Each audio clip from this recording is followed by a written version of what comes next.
Hello, this is Matt on the Moon Lambo channel. People need to just calm down because this market cycle is not over. We are not entering a bear market. We're not in a bear market. That's not what's happening right now. There is not sufficient evidence to indicate that is the case, especially from a historical perspective, and especially if you factor in a number of very important macro metrics, which a lot of people don't do. So what I'm going to do in this video is continue to make the cases I've been doing on this channel for a long time. Just continue articulating the case as to why it would be, like this time would have to be different if we're entering a bear market. And I do not believe that this time is different. I'm also going to share with you analysis from 8 different XRP chart analysts, and all of them believe that this cycle is not over. The best is yet ahead. And all of them were right about XRP being a substantial outperformer this market cycle. As we well know, XRP, when it first rocketed in November of 2024, it caught a lot of people off guard. Now, probably, if you've been here for more than 5 seconds, probably didn't catch you off guard. You were like me, and you probably believed, yeah, of course, these people are undervaluing XRP, which is one of the most useful cryptocurrencies ever created. But, you know, I'm just, all that to say, these are analysts who were right. They had a minority opinion. Most analysts weren't even talking about XRP, but it did rocket, and they were right about it. And I just don't buy this argument that for the first time in history, we just don't need to have a parabolic blow-off top, and people are no longer interested in rotating, you know, their profits into coins that haven't run yet. And the things you'd have to believe. You would have to believe that global liquidity is no longer the most substantial driving force for the entire crypto space. It's just an absurdity so far as I'm concerned. So yeah, some people need to calm down here. XRP is not done, okay? XRP is not done. But before going further, I do want to be clear, I do not have a financial background of any kind. I am not offering financial advice, and you definitely should not buy or sell anything because of anything I say or write. I'm just an enthusiast who enjoys making YouTube videos about crypto-related topics, but just as a hobby and just for fun. As I record this video, it is 3:13 p.m. Central Time, Sunday, November 30th, 2025. Can you believe it? We're entering the very last month of 2025. The year's about wrapped up here, and at this point, either the bears are right or Raoul Pal is correct in the thesis that he put forth about a year ago. We're just seeing that play out in real time, having to do with debt, debt refinancing, flipping from 4 years to 5 years, resulting in a change in the amount of time that it takes for liquidity to ramp back up. But the underlying metric itself, which is what actually matters, that hasn't changed. So this time is not different. But he was talking about this like a year ago, at least. And so either the bears are right and we're entering a bear market, or Raoul Pal was correct and all this actually makes sense and things are actually about to heat up in the coming months. So as I record, XRP is $2.19, Bitcoin at $91,338, mostly just moving sideways. Here's a post from chart analyst Nick, one of the many XRP chart analysts out there who accurately called XRP breaking out this market cycle. He does not believe this is over, and I think he's onto something here. And so just this morning, he wrote, eventually we will be at the point where we can zoom out and look at the price action from the last 12 months, coming to the conclusion that this was all a consolidation phase. You either utilize this time properly or sit around complaining about it taking too long. And there's no shortage of people bitching up a storm, but it's the internet. That's what the internet's for. It's to complain about things. So, you know, you girl, I'm just saying. But yeah, he's right here. Nick is absolutely correct. And a lot of people, you know, the more savvy ones, they have taken advantage of this time, which really has been. I mean, let's be real. Most of 2025, and for the vast majority of coins, it has just been an accumulation zone. I mean, the fact that XRP hit, multiple new all-time highs, that's obviously one of the things that made XRP, or 2025 rather, very fun for XRP holders. It substantially outperformed other coins. But that doesn't mean that we're at the end of the cycle here. And I do believe, as Nick states here, eventually you just let enough time pass. It's going to eventually be obvious to everybody that, you zoom out on a chart, you're going to see it. Because otherwise, liquidity doesn't matter? That's a major factor in actual human behavior. Of course, global liquidity matters. 100%. And so that's why when a year ago, roughly, Raoul Pal was talking about how, oh, well, based on the debt refinancing cycle, you're probably going to see liquidity spike maybe more like halfway through 2026, in which case that's when risk on assets like stocks and crypto will follow. So if we end up peaking anywhere even close to that, that would make logical sense according to Raoul Pal's thesis, which I find highly compelling. I just don't think this is over. Because too many things would have to be different. We're not seeing any cycle top indicators flash, literally none of them. Well, what I'm thinking of when I say that is the 30 that are tracked by coin market cap, 0 of those flipped. We also haven't seen Bitcoin dominance break down, so this would be the first time in history Bitcoin dominance doesn't break down. I guess people don't care about altcoins anymore. Yeah, that doesn't make logical sense either. There's so many reasons here. And take a look at this new post from chart analyst TechDev. He certainly believes in all of these theories that I've been talking about in this video. Here he shared this post with his 560,000 followers on X. You got the price of Bitcoin up top, and then you have a metric called global liquidity cycle below, and he simply wrote, 5 signals, 5 runs, 6th has fired. This time different, ? And so what TechDev is showing here is brutally simple, but extremely powerful. And again, the white line, Bitcoin's price. And that blue wave, that's the global liquidity cycle. And every time this liquidity cycle bottoms out, then that's the those yellow dots on the lows. Bitcoin has historically launched into a full-blown macro bull run. Okay? It happened in 2012, it happened in 2015, it happened in 2019, it happened in 2023. Every single major multi-year Bitcoin rally began exactly when this liquidity cycle turned up from the bottom. Is that a fluke? I sure as hell don't think so. And so what about now? What about right this second? Well, the 6th signal has just fired. Look right down here where my mouse is. Look at that. Well, LB, liquidity has bottomed again, and it's moving up, the liquidity metric, to be clear. And that's it's the exact same setup that preceded every major Bitcoin expansion for over a freaking decade. And so, of course, TechDev's question, this time different? Yeah, it's rhetorical. He's having a little fun with this, because unless global liquidity behaves in a way it never has before, Bitcoin is sitting at the front of the next major cyclical run. Unless this time's actually different. Famous last words, though. And to be clear, the global liquidity cycle metric that's on your screen right here, it isn't measuring how big liquidity is, like in terms of dollars or anything like that. That's not what this particular metric highlights. It's measuring whether liquidity is basically like speeding up or slowing down. Directionally, which way is it tending to go? And so even if global M2 is, around all-time highs, and actually global M2, which is not on your screen here, but global M2, it actually is hovering around all-time highs, and it has been for a while now. That's just not what this is tracking.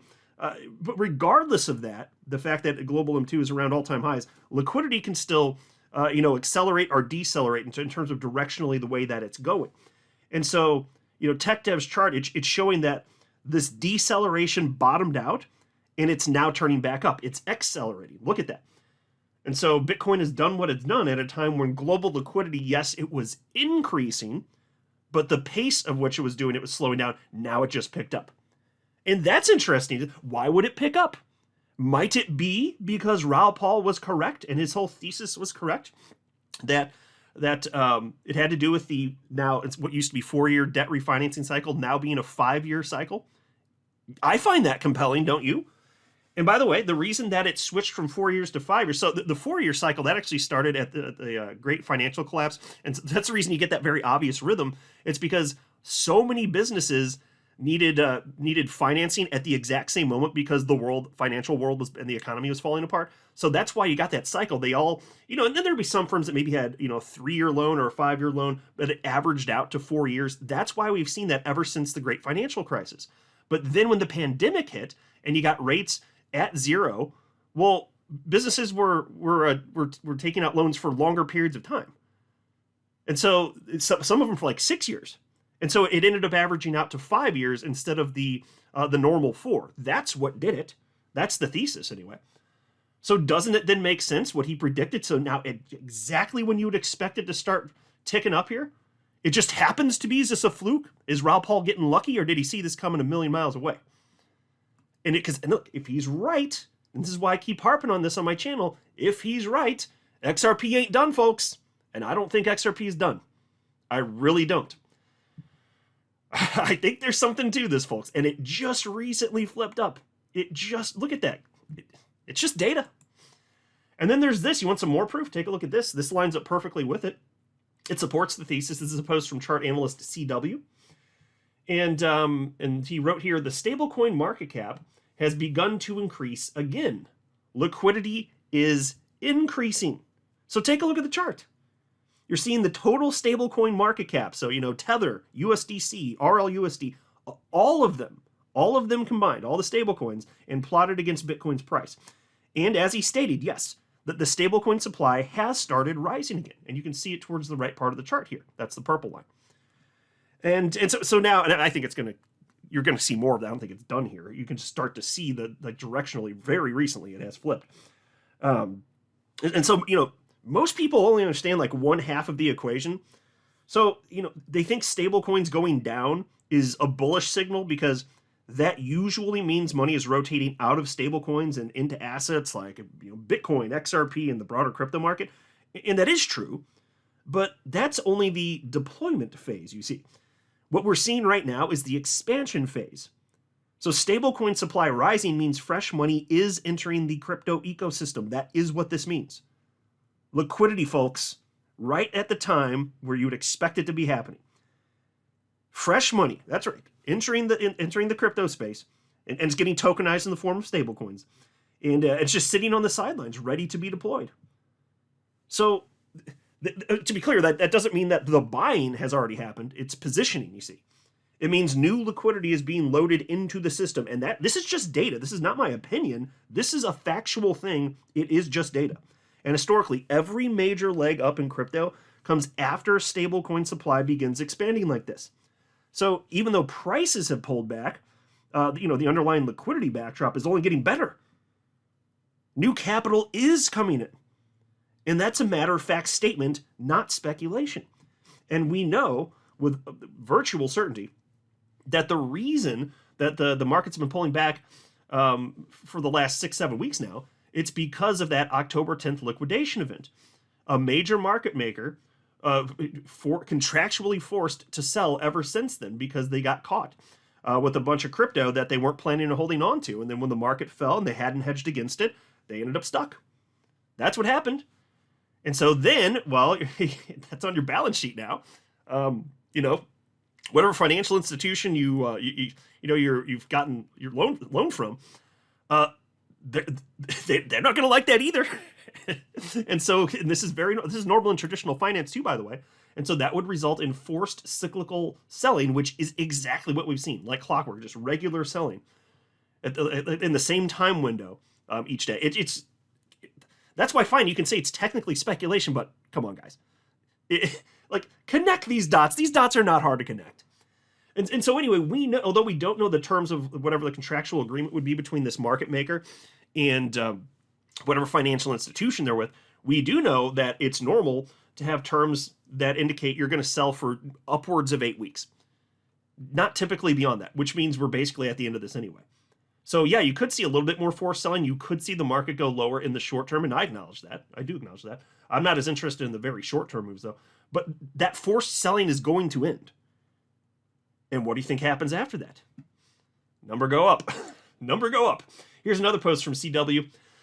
XRP dominance is nearing a key resistance level. The 5.5% level is similar to XRP's all-time high level. And so that's this green bar right here for those of you looking at the screen. He's saying that's basically that would be the equivalent. If you were up to that right now, that's basically where XRP's all-time high price would be of about $3.65. And so he says, in other words, if XRP breaks above its all-time high, it will likely break through XRP dominance's key resistance level. In this case, it could rise to the 20% level, the top of the 2017 cycle. And I got to pause to note, he is incorrect about that. I don't know why he said that 20% was the top of the 2017 cycle when the very chart that he's showing indicates that's not the case, and I already knew that. XRP dominance, market dominance, actually briefly peaked closer to like 32%. And you can see that right here if you're looking at the screen. It would have been closer to 32%. So I'm not sure why he was saying that, but that's just not quite right. But either way, yes, much higher than it is right now. And so then he says this level could also be the top of this cycle. Will we see XRP dominated 20% of the total crypto market cap? Well, I'm not going to make a prediction, but I will say that wouldn't be crazy. I don't think we're going to 32% because there's far too many coins out there. So XRP's never going to have that big of a percentage ever again. That would be my guess. But doesn't mean we can't go much higher. Also, it doesn't matter. And again, that's only a function of there just being way more coins out there taking up a greater percentage of the overall market here. But think about this. The price of XRP would be about $11 today if XRP dominance hit 20% based on the current market cap for this asset class of about $3 trillion. Now, if the market cap for the entire crypto asset class, though, let's just say it doubled, which, in the throes of the parabolic phase of a bull run, like that wouldn't be crazy necessarily. So let's just say hypothetically, let's say that you have a market cap for the asset class that goes from $3 trillion to $6 trillion. Well, if that happened, then XRP would actually be worth more like $22 if it had 20% market dominance, which is why I keep saying it's not insane for chart analysts like him to be speculating about this. And all the analysts that are talking about double-digit price action for XRP, they ain't crazy. They definitely are not crazy, including for this market cycle. It really would not take that much. 20%? We've seen way higher than that, and fine, yeah, there's greater competition now, but and what if it were only 15%? That'd still be a huge number. What, $15, $16 XRP? These are the types of things that are historically normal in the world of crypto land. It does apply to XRP just like any other coin that's going to end up being wildly successful. And XRP is an obvious early winner of the crypto space. So what do you think, folks? I mean, I'm thinking way higher.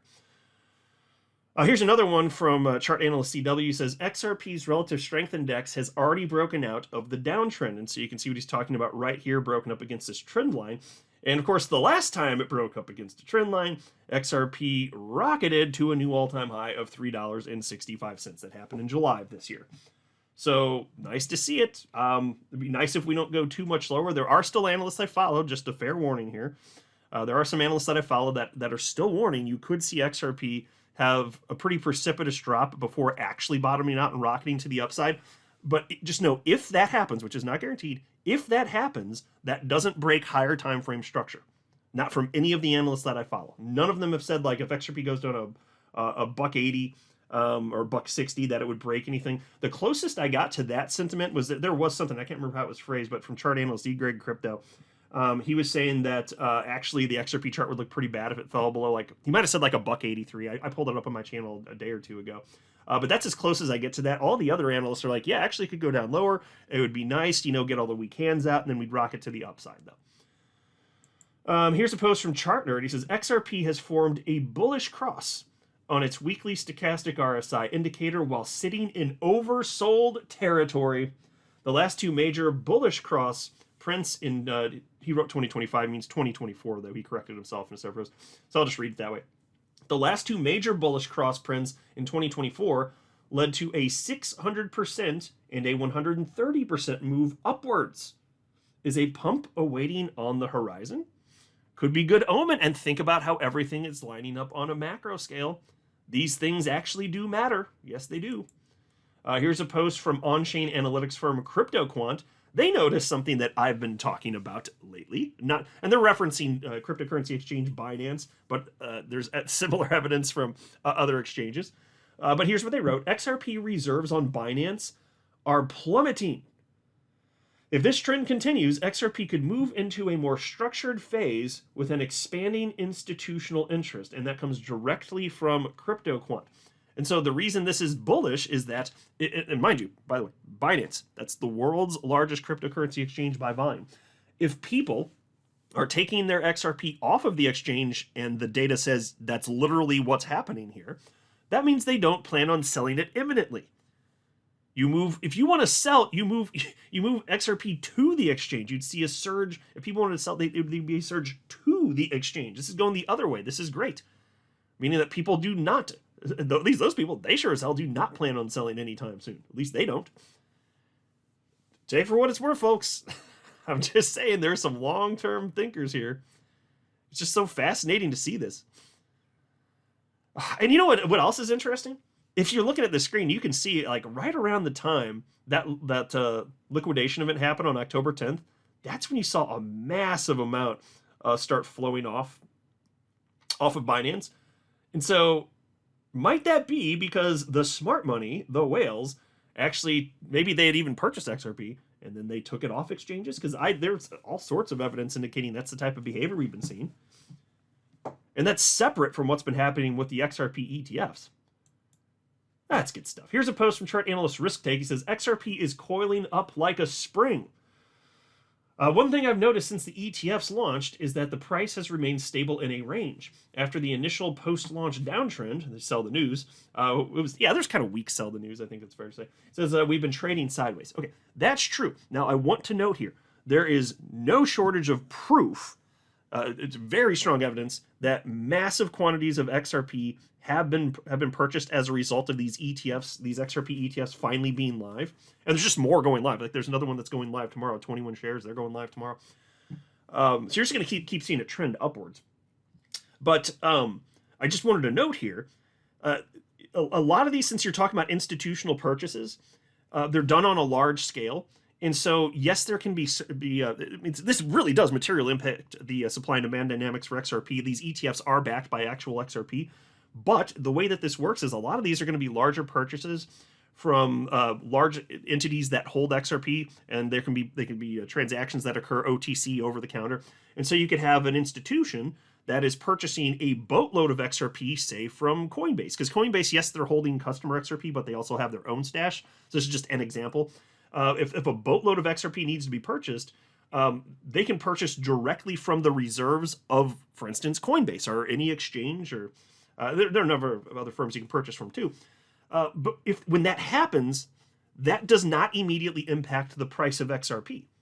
You know, just like it's behind the scenes, that doesn't impact the order books on any cryptocurrency exchange. That sale won't even show on their exchange. It won't. It's just a private transaction that occurs behind the scenes, and then they can just privately move it. So the cool thing there is, so like say they've got, I'm just making up easy to use numbers here. Let's just say they've got 1 billion XRP, and an institution comes in and buys 500 million XRP. They suck up half the supply. I'm just making up numbers here. Okay, well, you're not going to see that. You're not going to see that on the exchange. It's not going to move the price immediately. But what happens when enough large institutions come along and they want to buy more from Coinbase, but Coinbase no longer has XRP to that scale? Well, then Coinbase, if they want to sell to their customers, now they've got to go source it from somewhere. So that's why it absolutely does impact the supply and demand dynamics for XRP. It's just delayed. That's what's happening right here. And so, yes, Risk Take here is correct that the price of XRP has largely been moving sideways ever since these ETFs launched. But there is a delayed impact in terms of this, but it's going to hit. I mean, we've already seen it was $666 million that have flown in as of the end of November. Because, mind you, those ETFs are only live Monday through Friday, of course. And so we've already seen the end of it just 2 days ago. $666 million for the month of November, and that's just a partial month. And for a big chunk of that, there was only one XRP ETF live, Canary Capital. So it's all going the right direction, though. This is great stuff. If you're an XRP holder, I don't know how you could not be excited about this. That's why I keep saying XRP is not done, folks. XRP is not done. Here's a post from chart analyst Crypto Wizard. Vertical accumulation. For over a year, it's been sideways. XRP has been trading within a very large accumulation range. A reversal from here will trigger a new rally, and this time price discovery will come. Above $2.75 is the first step. Folks, all of this lines up, doesn't it? Another analyst recognizing, yeah, we're in accumulation, and he's saying it's true of XRP, it's also broadly true of crypto. This is an accumulation range. That's what I started the video with, showing you this post from Nick, Crypto Crusader. It's just an accumulation range. But we're not going to stay here forever. Most certainly not. And again, it is nice that we saw multiple new all-time highs for XRP, but that's just, kind of wet your whistle here, because the best is absolutely, it has not happened yet. Do you really think we we spent this long accumulating, going sideways, getting legal clarity, all of this, the war on crypto is over in the United States, just to barely go above the all-time high, and then that's it for XRP? Because I don't find that to be particularly probable. Here's a post from chart analyst Javon Marks. He says, XRP currently holding in the formation of a hidden bull divergence, which can result in a more than 55% recovery to and above the about $3.48 levels. Another wave higher can be in the works. So here's another analyst that is like, actually, this is looking pretty damn teed up here. This is what I keep finding from the vast majority of analysts that I follow. And I'm not afraid to share the negative sounding posts when I find them. There just aren't that many. That's why you're not seeing that too much on my channel. They almost don't exist. There's a bunch of general bearish statements from just people in general. Sure, that's all over the place. But out of the analysts that I regularly follow and I'm aware of their track records, no, I'm not seeing much of that at all. That's an uncommon perspective out of those, at least out of the analysts that I follow. Here's a post from chart analyst Cryptolica. He says, XRP season soon, target $10 plus. So he's still targeting that. And you can see this arrow, if you're looking at the screen, indicating we have not had the final parabolic blow off top. It is not done. Unless you think this time's different, but those are famous last words. He clearly doesn't think that. I sure as hell don't either. Here's a post from chart analyst Crypto. It says, XRP, all roads lead to Rome. It says, there are always two paths. One is fast, emotional, full of hype. The other is longer, but it offers the greatest opportunity in trading history to load up with zero fear and 100% conviction. Well, it depends on who you are. There's lots of scaredy cats out there. I am not one of them. I could not be more excited and optimistic for the future personally. Anyway, then he says, many will think I'm crazy, and that's fine. I want alts to pump first. Why? Because that gives me the chance to cash out and redirect everything into the trade I believe in the most, XRP. I might go 100% into XRP, not even signal other coins. You have my word when I do it. I will state it publicly. The road may be longer, but when we finally arrive in Rome, we won't arrive as just another traveler. So, look, I don't think that's unreasonable. I think there are a lot of people that are going to want to take profits if they're presented with the opportunity. Say other alts start going, they'll take profits and then rotate it into other coins. In this case, he's talking about rotating profits into XRP. Now, to be honest with you, like, I don't even necessarily think that's a bad idea. I'm just not going to do it. Me personally, I don't think there's anything wrong with it. If it depends on your risk tolerance. For me, I don't have that risk tolerance. My attitude, and I've been insistent about this. I had my general plan drafted in my head, even back in 2017 when I jumped in crypto, and a deal that I made with myself, which I am absolutely sticking by, is when I sell a cryptocurrency, that money is out for the remainder of that market cycle. It is done. It will not go into anything else, because I understand that when it comes to investing, we are our own worst enemies, and there really is such a thing as human greed. I don't want to fall victim to myself. I don't want to. I'm not going to. Because, look, I think that there's a really good chance, if there's a coin that hasn't gone, and you take profits from something else and you throw it in, yeah, that's the order to do it in. And history says, yeah, you can have a lot of success doing that, but you also could screw it up. So it depends on what your risk tolerance is. So again, I don't think it's a bad idea. In fact, I think depending on the specifics, I might agree. Yeah, it's like, yeah, actually, odds are probably in favor. You're going to do well if you do that. But what's your risk tolerance? For me, it's zero. After, like, once I sell, the risk is gone. I have no appetite for risk after I have my profits. I am keeping my profits. That is it. So it does come down to personal preference, and I don't think there's anything wrong if you want to try to play that game. Just recognize what you're doing is increasing your own risk. And so I'm just not going to do it. You know, if I wanted to put, this is how I do it, this is how I feel about everything. Like, anytime I've wanted to open a position, I don't sell something to then put that money into another thing. If I want to open a new position, then I take new money that I have not invested in crypto. I enter it into crypto, and then I go buy the thing, whatever the thing is. I've done that, but I'm never going to sell anything to go plug it into something else, even if I believe that I'll do well, because I just am not willing to take on that risk. That's just me, folks. So, perfect right or wrong answer. Just whatever you want to do, personal preference. But anyway, I think it's a fun topic of conversation. But yeah, either way, obviously, all of these analysts still believe the best is yet ahead. Obviously, even Crypto here. So I cannot imagine being bearish here. It just doesn't make logical sense. Look at the macro picture, folks. I'm not a financial advisor. You should not buy or sell anything because of anything I say are right. That would be a very, very, very bad idea. Until next time, to the moon, Lambo.